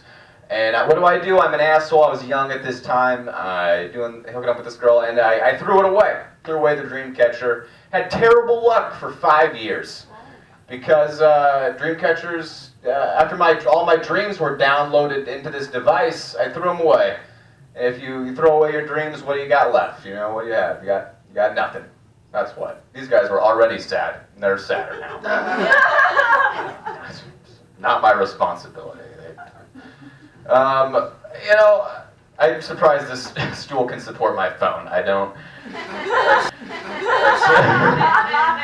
That's going down any second. Tinder's been blowing me up like it's my job, like I work for them or something. I don't understand this. It's like they're hitting me up like it's like I'm working for Postmates or Lyft. I don't know if you guys have dabbled in these exciting fields, but I get messages like swipe surges are in session. Get out there, get laid, and get paid. These streets are in heat. You matched with Heather thanks to Boost. Smash before 10 and collect the Boost bonus. Katrina sent you a new message. I've used some of the tags I was already going to say, I think. I don't know, I'm going to practice this character again. No, it's fine.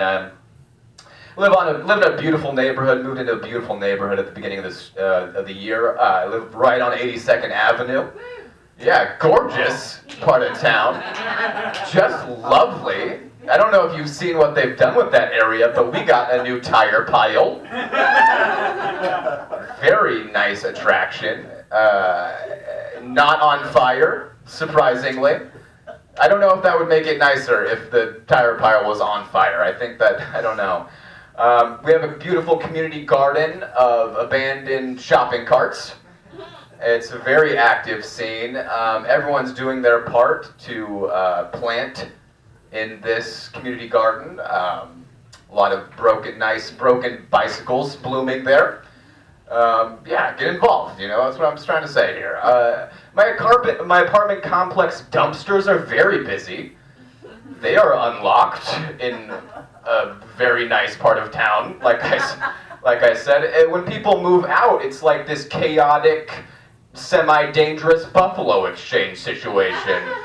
It was so busy one afternoon, I was throwing a bag away of legitimate garbage, just my cat's sandy poop wads, and like scooted around people that were finding all sorts of great gadgets, like heroin, AIDS umbrellas, and excellent gems. And I apologized to these people for contaminating their resources. I was like, oh my god, this is awkward, but I have to put actual trash. I don't want to muddy the waters for your dumpster children of tomorrow, but I apologize for doing that. I like following Maddie on this on sometimes because I feel comfortable opening up about my hemorrhoids. So I have a minute, and I really want someone to eat out my butthole, but I grew up with juvenile hemorrhoids, so yeah, my asshole kind of looks like a Costco pizza from the 90s.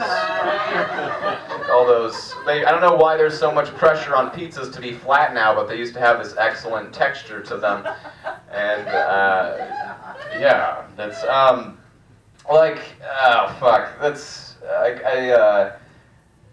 my asshole is more of an outie than an innie. No, that's false now. I'm not gonna leave you guys with that picture. Nutrition repairs a lot of that stuff if you know how to address it. So my butthole is porno ready. I have a nose trimmer that I use for my asshole, and damn, those should not be the last things I say, but that happened. So give it up for your host. Thanks a lot.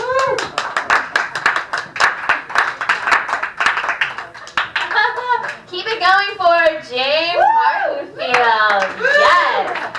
Don't call it a rim job. It's a rim career. Eat it like it's groceries. It's great not to have hemorrhoids and be a lady. Hey. Oh, what else? Oh, 82nd. That's dope. Let me know when you move to Scenic Park Rose. Historic Park Rose on Portland's bones from the old Western days. It's very exciting. Maybe the best part is where you can tell Park Rose starts is right where the bingo becomes unironic. They're actually going for groceries. Come on, bingo. Let's get that Nutella for our Frankensproik. Okay, well, let's keep moving on. What's up, Puentes? Let's keep moving on, and next to stage we have Jamie Paxton.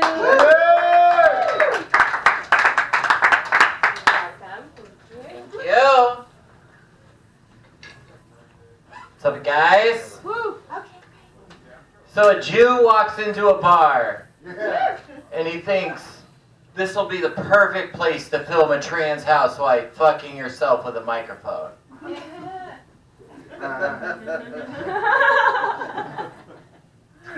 Little slow, but we got there.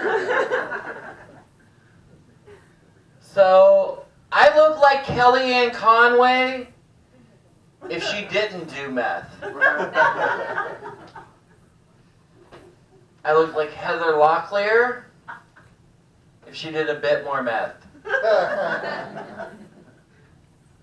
I look like Eddie Izzard and Iggy Pop had a baby. What a fabulous fucking baby that would be. My brother has fetal alcohol syndrome because I come from winners.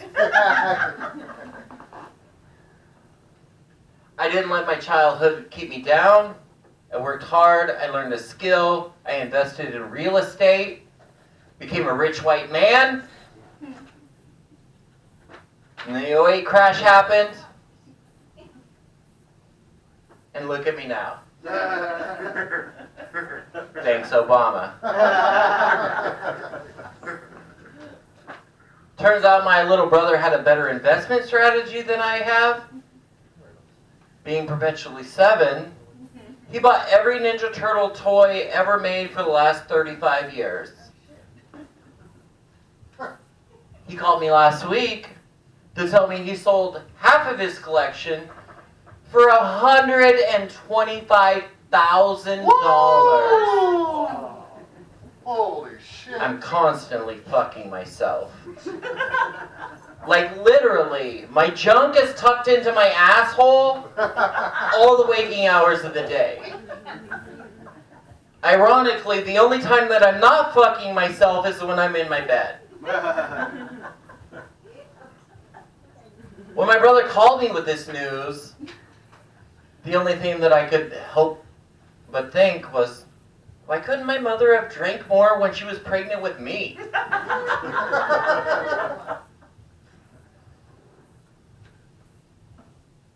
Just kidding. Just jokes, people. Just jokes.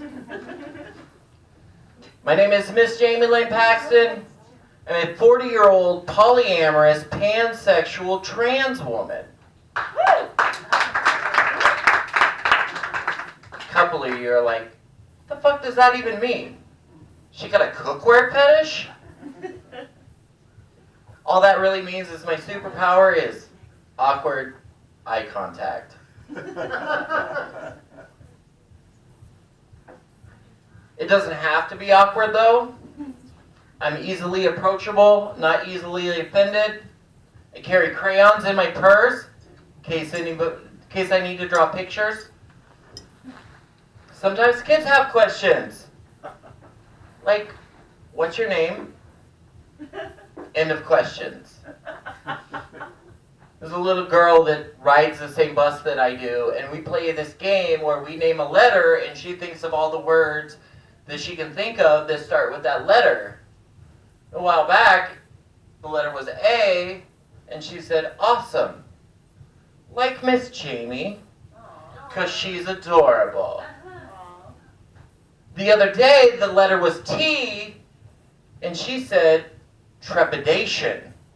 And I was like, wow, that's a big word. What does that word mean?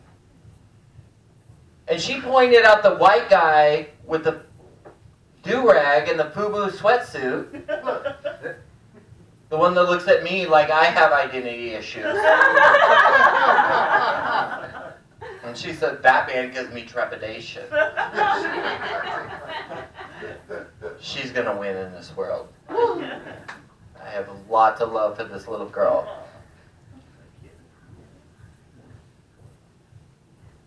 Middle-aged white ladies are very sweet to my face. Jamie, you're so pretty and passable.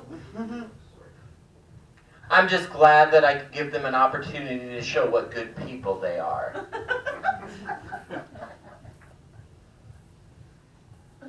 Middle-aged men, they have questions too, mostly about butt stuff. And I'm like, talk to your doctor?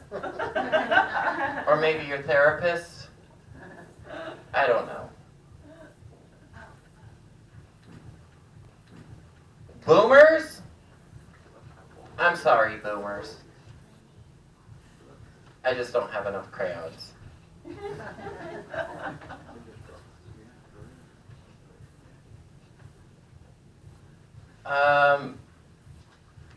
What the fuck am I? I'm a little drunk. Yeah.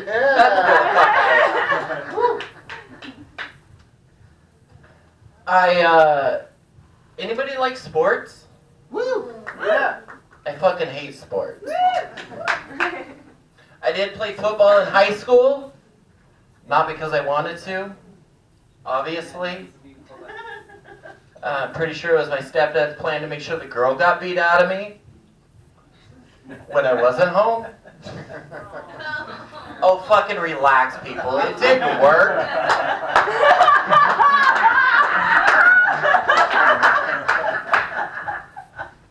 After football came wrestling, and that was just awkward. Not that I minded being mounted by pubescent boys with semi-hard-ons. I just wish they were basketball players. Yeah, big dicks. Very sorry, Chris. I'm gonna go a little over time. Yeah, my first fling in high school was a girl who turned out to be a diesel mechanic. The first time we were gonna have sex, she was like, "Where do you want to do it?" And I was like, "Somewhere no one will see us." So she took me to the blind school parking lot. At least she moved her tools and put a towel down. More than I can say for most of my Tinder dates. They usually leave to contemplate their Catholic guilt and sexual repression.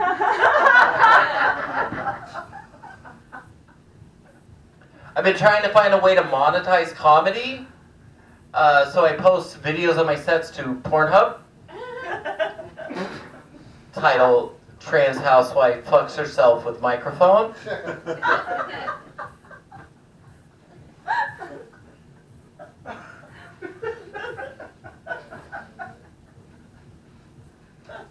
I think I'm gonna leave you guys with that.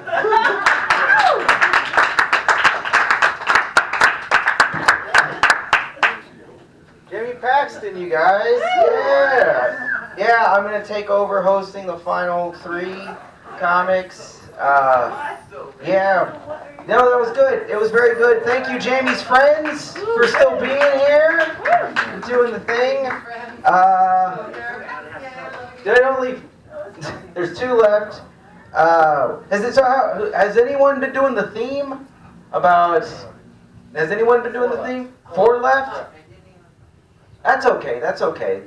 Has people been doing the theme? People who have been here, other comics who have gone up. No one's done the theme. What's the theme? Boatright. You're supposed to enforcing these rules. I'm gonna break in on you. So the theme is cis white guys doing shit that fucking relates to them. No, not. I feel bad for cis white guys. Because like they have to think hard and be creative and think of jokes.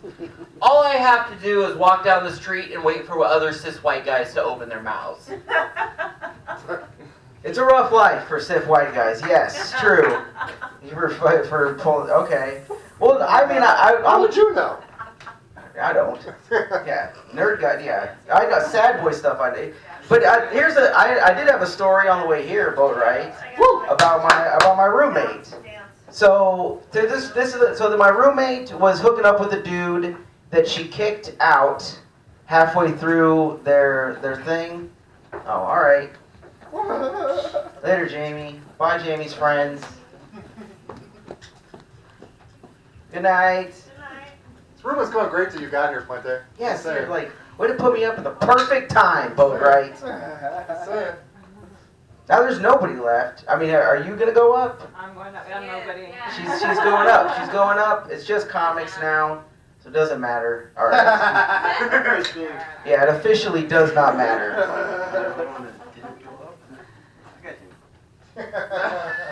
Wait, he didn't go up? No, we got 4 people left. Oh, okay. Yep, the next meeting. Right, Amelia Duos, and then Thomas McCrone. He is here, right? Yeah. Thomas McCrone. Thomas McCrone. Robert Mantle. Yeah, I'm Robert. And Limmy Ohm. I think so. Limmy or Limmy? Ami, like Tommy. Ami. Lummy. Oh, Umi. Okay, cool. All right, cool. Sweet. Well, hopefully people will start doing the theme. The theme is to look at failed sex stories from the other perspective. I believe was supposed to be the theme. Well, it was really just empathize with yourself. Not be aggressive about your penal stuff. Yeah, not be yeah, right. Not just do dudes why won't chicks fuck me bits and stories was basically the theme. So I was gonna tell the story of my roommate who, like I said, was hooking up with a dude that she kicked out halfway, and then he was sitting on the curb waiting for his lift, and he sent her a pic that said, "Well, this is what you're gonna be missing out on," which we assumed was gonna be a dick pic. When we were like, "Oh, that's fucked up," like, "Oh, we're gonna laugh at this dude's dick or whatever," but It wasn't a dick pic. It was a pic of his bank statement, which I thought was way worse. I was like, that seems like a much bigger douche move to do, and she agreed. She thought that was a way worse, like, shitty thing for him. Because a dick pic, I like rationalize away, sad, pathetic, lonely fuck dude's gonna go back home to his basement, live with his mom, whatever the fuck, and like that's fine. But a bank statement pic, you're a douche through and through this life and the next. Like, you are fucking worthless, and that I thought was a way worse thing to have happen to her. That she still laughs about. She saved it. It's in her favorites. That bank statement pic. But yeah, we're down to our final four. We're down to our final four comics. They're gonna come up, and yeah, the first one of those fours is Emily Duos. Everybody, guys, people left. Emily Duos. Oh,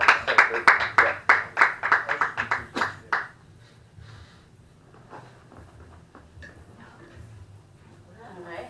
I can't even remember what the host's name is, but thank you. That's okay.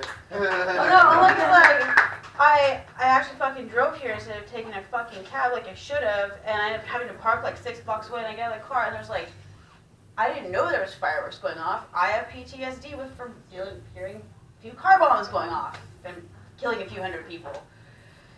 Didn't know there was fucking fireworks. Should have known. And so I'm hearing these things go off. It's echoing in the buildings around me, and I'm like, wait a minute, is this normal for this neighborhood? Because I live like 10 blocks away, but I don't hear this shit at all. And I was like, this isn't normal. Is there like a bridge somewhere? I'm like, no, I'm totally asking around. My PTSD kicks in. I have no idea where I am. And I'm like, I know I'm 5 blocks from somewhere I'm supposed to be. Fucking put in the maps of my phone. And I swear, I'm like, keep walking, but it's not even registering. And the things keep going off. I don't even see the fireworks at this point. And I just start sweating. I'm like, oh, I'm gonna fucking cry. Fuck it, I'm just gonna go home. I don't even know where home is at this point. And I live so close. So just bear with me. I'm like just goldfish memory right now. So I'm just gonna go off the top of my head. My phone never, ever correctly translates my words to text. And it's an ongoing joke with my friends. They think it's hilarious. I find it really frustrating. Today I went to say something about turmoil, and it translated to I am a criminal. And I was like, God, I think that's the universe really telling me I need to stop with my killing jokes. Like, I'm really tired. Like, society needs to stop asking people, like, how are you? Like, you're a stranger. That's a really visceral fucking question to ask somebody. Like, don't fucking ask. Like, you don't know me. So if you ask me that question and I'm in the right mood and I got a lot of time, I'm going to tell you how I am, and I'm not going to let you leave. I'm going to tell you everything, and I'm going to show all my emotions. It's going to be good. So yeah, it's like, why not say something else? Like, oh, it's a nice day out, or, or like, what are you looking forward to, or something like that. Like, how are you? So lately I'm just like, fuck it, I don't care. I'm like, well, I haven't killed anyone yet today. And they go, they're like, yeah, me either. I was like, well, some days are harder than others. And it gets me straight to the front of the line at the dispensary every time. Just probably why I'm single. And I say that because until somebody fucking stupid enough to ask me to marry them again, whatever I claim on my taxes, that's what I'm sorry, I'm single. You can call me your girlfriend, but I'm fucking single, dude. Being single is a gift. Being a gift is fucking weird. I'm a stripper, so it's like I have to gift myself to people, like wrap myself up and make myself look fucking pretty. Or whatever they think pretty is, I don't know. I fail at that quite a few times. Just when I think I'm getting it right, I show up to work feeling like shit, and everyone's like, you look great. What'd you do? I'm like, I just look like shit. Oh my God, I thought you did something new with your hair. I was like, no, I just feel a little lighter. Alright. Oh. So I'm at work last night. It was an interesting night. So I see this guy come up. I'm shy as hell. It takes a lot for me to even approach a guy. I don't even wear any of my fucking underwear. So I talk to this motherfucker. It's his bachelor party. He's nice. I'm like, alright, let's do a fucking dance. Yes, get you back there. And he's like, alright, goes almost to pay for it. And this douchebag pulls me like, no, bro, no. You're going on stage. I'm like, alright, fine. I'm like, and I kind of look at him, and I was just like, I stopped. I couldn't even move. And I was like, all right, you win, bro. Like, question, what is worse than a mullet? A mullet with long, really long dreadlocks. Like 3 of them. Okay. And I saw that and I was just like, I started laughing. I literally looked at the bouncer and I was like, hey Doug, I was like, what's worse than a mullet? He looked at me and he's just like, a mullet with dreadlocks. I fucking lost it. And I was just like, that's why I went to work. It's moments like that, I was like, fuck it, I don't care. Like, that made my fucking night. Like, I don't, it's just, that's priceless material right there. So, that one's for you, Doug. Okay, let's see. Oh, river dancing. I was thinking the other day, I was like, these are deep thoughts I have when I should be sleeping. Like, what if river dancers had, like, ragdoll on top, you know, and they're just like, I think it'd be fucking hilarious. And they have all those curls, you know, and the curls would actually be doing something except for sitting behind them. Like, have you ever seen those auditions for that shit? Like, I went to some gem fair and on the side banquet room or whatever, they were doing some auditions, and these people were serious. Like, their parents were serious, they were serious, their hair was fucking serious, like, just so many fucking curls. And I was just like, God, that is so many. No wonder their arms are dead. They're fucking exhausted from pulling all that fucking hair up.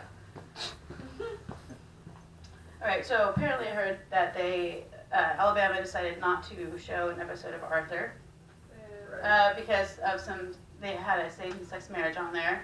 And I was like, wait. They won't show cartoons having same-sex marriage, but they will marry their sister, brother, uncle, cousin. That makes all the sense. Let's see. What else? Oh, I do a little bit called Confucius Says. And of course, I just forgot it. That's great. Let's see. I think, maybe I'll just leave it there. Yeah, thanks guys. Woo!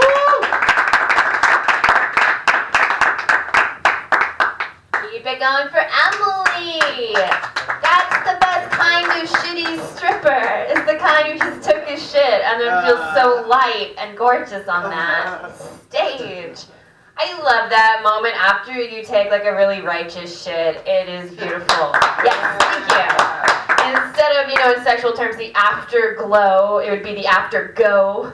Yes, like to revel in it. I feel the most accomplished at that time. Another time I feel accomplished is when I trash segues for the next comedian to stage, who is Thomas McCrone. Welcome him up here. Here we go. All right.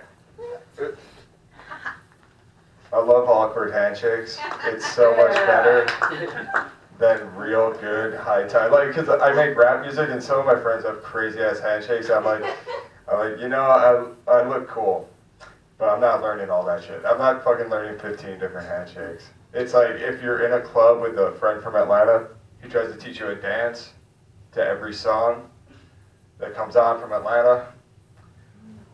And I'm still working on the first dance. He's trying to teach me 5 more. I'm like, dude, I just look cool. I'm like, I don't get people that don't respect strippers. I respect the shit out of strippers. Fuck yeah. If I'm leaving that club drunk after I give you my phone number and I believe you're going to call me, that's an Emmy award right there. That's like fucking Oscar level fucking fake sincerity. And that's a good job done because I'm like, yeah, it's going to happen. I had a girl give me a lap dance so good that she called 6 different people.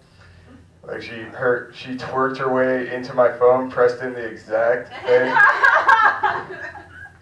And I had like a bunch of worried friends because it was like I paid for 2 songs, and apparently she just kept calling people that sounded like I was getting jumped while Rihanna was playing. And they're like, what the fuck is TJ listening to Rihanna for? I'm like, apparently I was at a strip club. At 3 in the afternoon because it was raining outside. I didn't feel like riding my bike back from the disc golf course. I'm not sure if you know about The Pitiful Princess, but it was pretty much, it lived up to its name. It was amazing. 3 o'clock at The Pitiful Princess, 180th and Division Street. There's a lot of meth on stage and one attractive stripper. It was raining really hard. I'm like, apparently this is going to be a $60 rainstorm.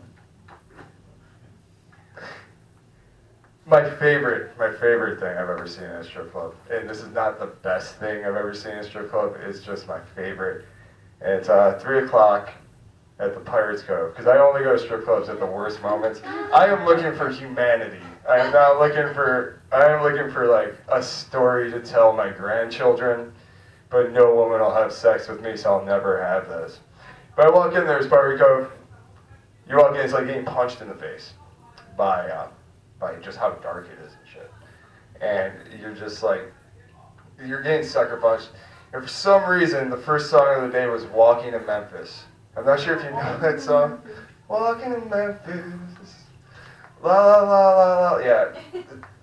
So I'm like a little disoriented. I'm like walking in Memphis. Great choice. I walk over to the bar. The bartender barely fits between the floor and the ceiling. Every time he moves, he has to like duck under pipes, so he just does it naturally. And it serves me a Jameson and a High Life. I'm like, this experience is going really good so far. I go over to the loneliest stripper I've ever seen, this dancing on walking in Memphis to start her day. And as I get closer and my eyes are starting to clear up in the darkness, I just realize that this is nothing but dude chest and a vagina. And nothing but dude chest and a vagina. I don't know much about trans individuals. I live with one. I ask questions. I know pronouns and shit. I also know that tit jobs are way less expensive than the vagina job. But she was just like, fuck it. I'm getting this dick the fuck off of me. So I put $1 down, and she's like, it's a $2 minimum. I look around at Pirates Cove, I'm like, there's no way that's true. Whatever. You get an extra $1 for the walk-in in Memphis and the dude chest. And I'm just like, all right. Walk away. She comes back, and she tries to give me back one of my dollars. After I got done, she tried to give me back $1. And I just let her have it, because that girl needed titties. She needed titties. Like, it's an interesting job.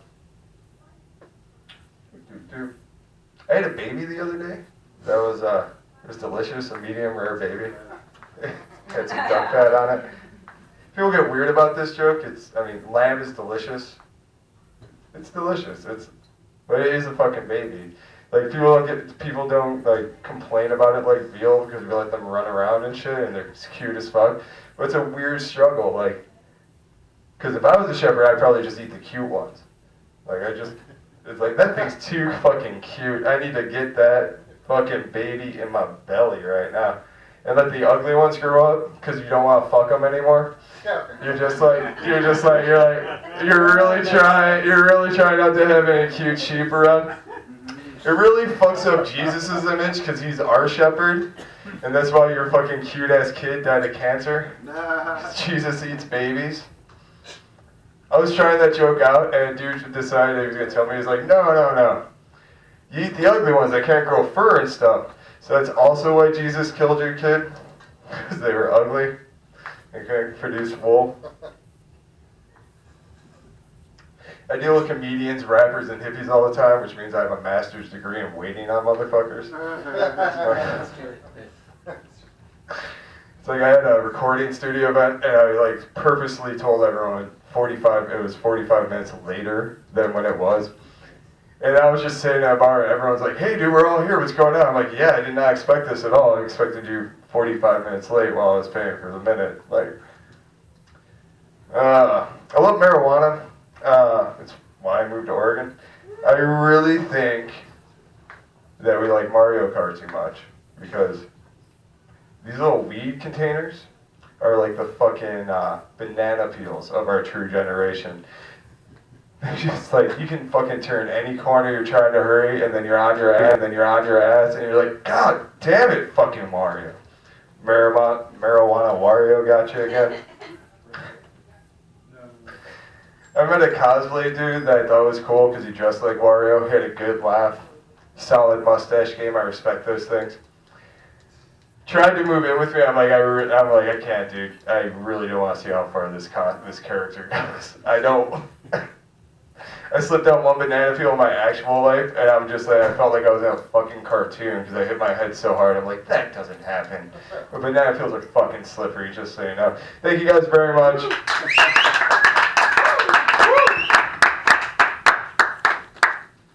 Thomas McCrone, you guys. Fuck your ugly ass kids. He hates them. It's not about them. Yeah, we're down to our penultimate Yes. comic. Thank you guys for sticking around. You who didn't sign up, you're just here supporting. You probably don't get anything, but still, you get our respect and love, and that's awesome, man. Thank you for being here. All right, here's the Penultimate Comic. Robert Mantle, everybody. Robert Mantle. How are you guys doing tonight? You alright? Good. Okay. Please give me some energy. Thank you. I'm here for you. I came fucking prepared. I wanted to give you a fucking nice performance. So I'm trying to, see my audience, see how you guys are doing. And I hope you guys are okay. Alright, should I start? Yes, I think I should. Okay. Who likes coffee? Let's start there. Let's do that. I love coffee. I drink a lot. Matter of fact, one time I drank so much coffee that I finally believed in myself. And that was a trip. Yeah. I'm now convinced that that's what happened to Trump. Like just a TV star out of nowhere, he decides to run for president. Pretty sure that's a caffeine overdose. You know what I'm saying? Like, couldn't you just picture him just sipping on his fifth cappuccino? Just going, this cappuccino is so fantastic. It really is. This cappuccino is wonderful. It's giving me so much energy. It's giving me the energy I need to run for president. I wish these three people on the left side of the room had a cappuccino to sip on right now. They're staring at me with a very morose expression. It's not giving me confidence. But good thing about this room is I can just turn to the right and perform to these people. That's the good thing about this room. Yeah, thank you, and that's my Trump. All right, so yeah. Sure, give me literally one hand clap for that impression. I still think all substances should be legal, speaking of coffee and things. Because I'll engage back with this side of the room. I know you guys are tired, I'm sorry. I lashed out at you because you weren't laughing. I think all substances should be legal, because no one ever talks about the benefits of certain drugs, just the smell of meth gets me right out of the house, you know what I'm saying? Mostly because it used to mean my dad was smoking meth. So it was time to get the fuck out of there. After a childhood with a meth-addicted father, I still think it should be legal, just not in the UFC. All right, that's not good enough of a payoff for telling you that my dad beat me. Your laughter there, but thank you for, I guess, having your ears peeled for that one. I guess that'll be enough to get me through the night. No, I'm just kidding. I'm all right, guys. Okay. Jesus, this fucking. Are you guys all right? I'm sorry. What's going on? Is someone tired? It's just very discouraging. It's not that I'm not used to seeing people not laugh. It's just that there are two of you and you're right there, and this room is split literally in half. So it's like you guys are 2/3 of the left half of the room, and there's something we're not quite there yet, but I think I'm gonna get you with this next one. All right, what are we talking about? That's a lot of pressure, man. Oh shit, yeah, that'll make you sarcastic laughter. You have the energy to fucking make fun of me, but you don't have the energy to fucking listen to my little witty jokes and fucking hear a punchline and fucking give me a chuckle. All right, I just made an enemy. Oh Jesus Christ, this is gonna go great now. I'm just wasting time actually. 3 minutes left. Thank you. Yeah, I was talking about meth and stuff. You guys want to talk about? You guys ever see that movie Rocky Balboa? You know that movie? It was the later movie where Rocky comes out of retirement to fight a young dude. I just recently saw it, but it's more about his relationship with his son. It's not really a fight movie, and Rocky gets his ass beat in the movie, but at the end of the movie, there's this fucking really touching heart to heart with him and his son, and it's just like, it's just really moving because it hit me. It's about courage and perseverance. You know, him talking to his son. He's bloody nose, black eye, and like it really touched me. It's like, you know, it made me think there's a lot of things I still need to tell my dad. You know, so I remember sitting there in the movie theater, literally tears in my eyes, and I called up my dad and I challenged him to a rematch. And I think I have a good chance because he just got out of surgery. So yeah. And you know, they, thank you. Finally, Jesus Christ, it took me fucking saying I'm gonna beat up my dad for this girl to laugh. All right. They say that, you know, in boxing, the win is a psychological win before the first bell. You know, so I think during the first press conference, I'm gonna get in my dad's head and, you know, flirt with his wife or something like that. You know. AKA my mom, and that's that joke. And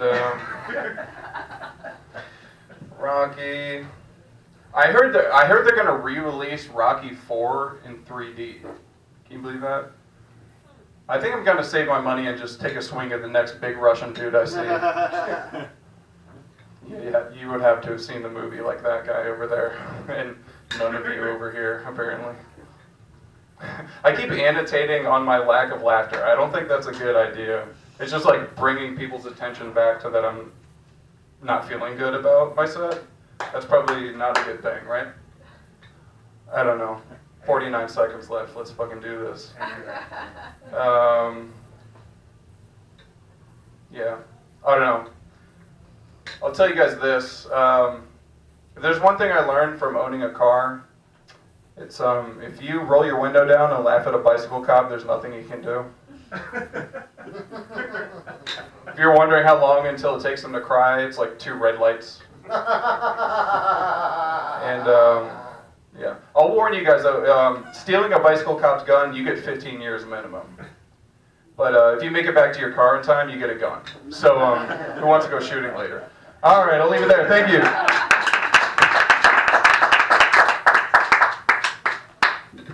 Robert Mannell, our second to last, he's gonna beat up his dad. It's exciting. It's a real therapeutic Freud point when you can beat up your dad. I think like when you're about 16 inches, you should try it. Oh, that was cheap. I love being cheap. But you know what's expensive is our headliner, our finale, our person at the end of the night, first audience. Big round of applause for everybody here who's come up. And now for our headliner,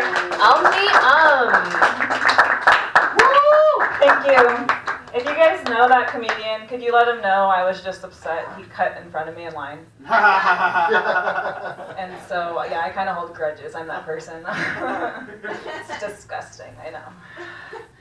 My name's Ami Om. It's a Tahitian name. I'm East Indian and Lebanese. I have cultural identity crisis. It's rough. I don't know where I'm going. It's somewhere. So I was born in Honolulu. Hawaii is the most isolated place on the planet. And I decided to move to the most isolated place in Washington. Aberdeen? Yeah. We can have, all right, thanks. I'd say I'm a pretty decent driver. I only hit parked cars. Yeah.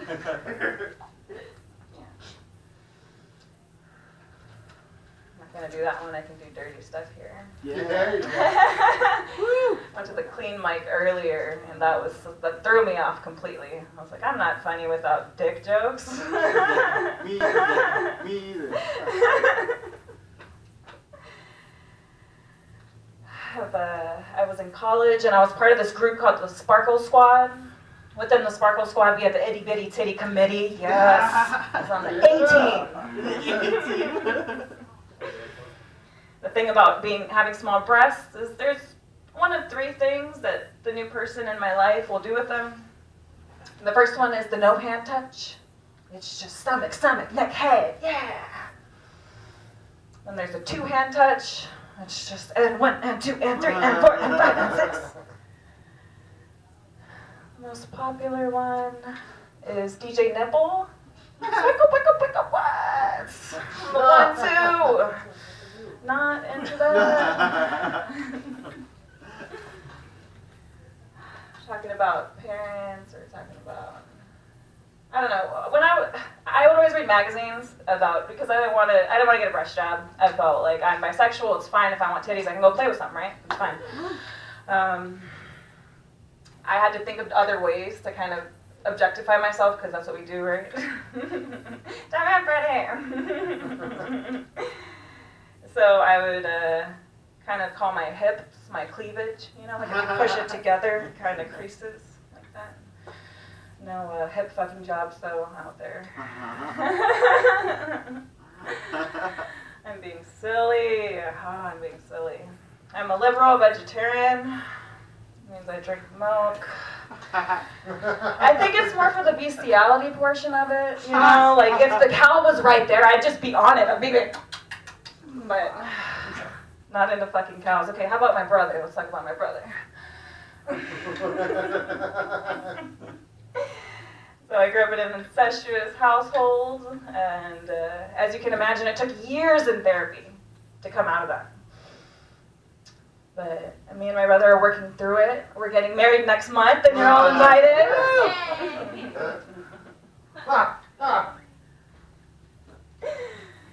I really love this open mic. You guys got all these hosts. You guys are fun. All these hosts. No, and like you do look like you stepped out of a movie. I love that you say that. That was good. That's what he said. I think daddy issues get too much attention. Right? So everybody, the daddy issues, their daddy. What about sister issues? Any lesbians? The one lady? The woman that walked in? You're not a lesbian. Unless I'm missing something. I'm just teasing. I was a student last semester, and my teacher in baby making, she explained to us how serious semen is. So if you should so happen to swallow semen, it can travel from your gut to your brain and become part of your DNA. Woo!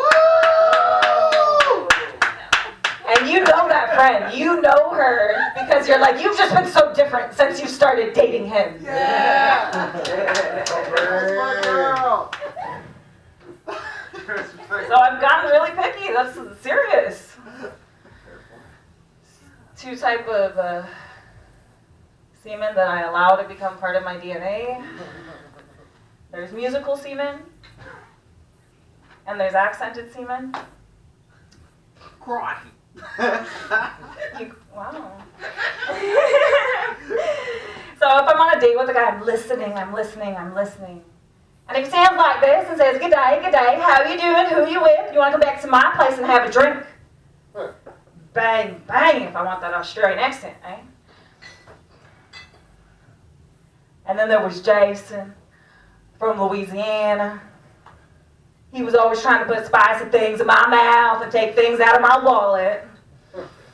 Southern accent, I'll keep working on it. I didn't get the clap. The one clap she did earlier, not the actual clap. He gave me herpes. Oh, pain is funny.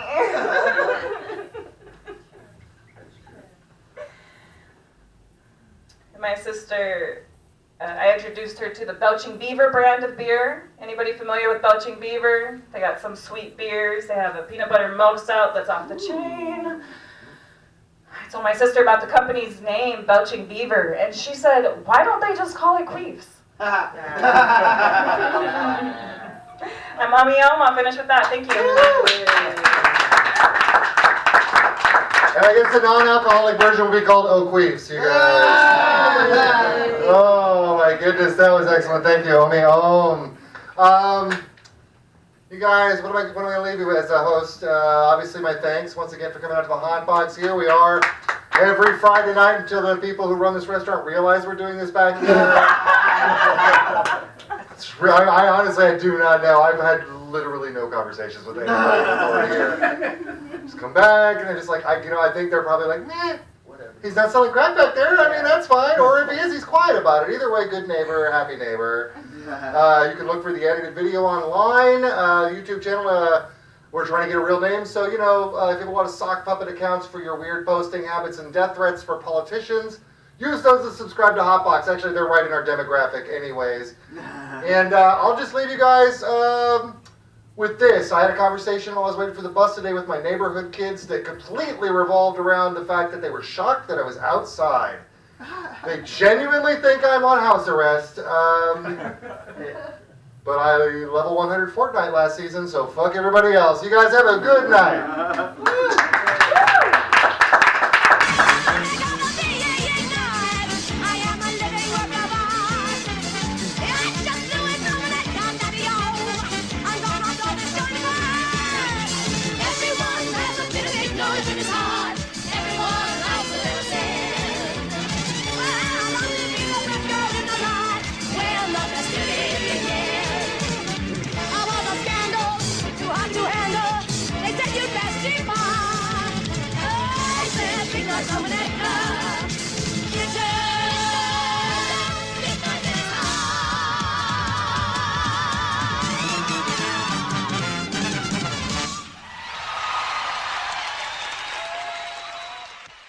Let's do this shit for real. Come on now.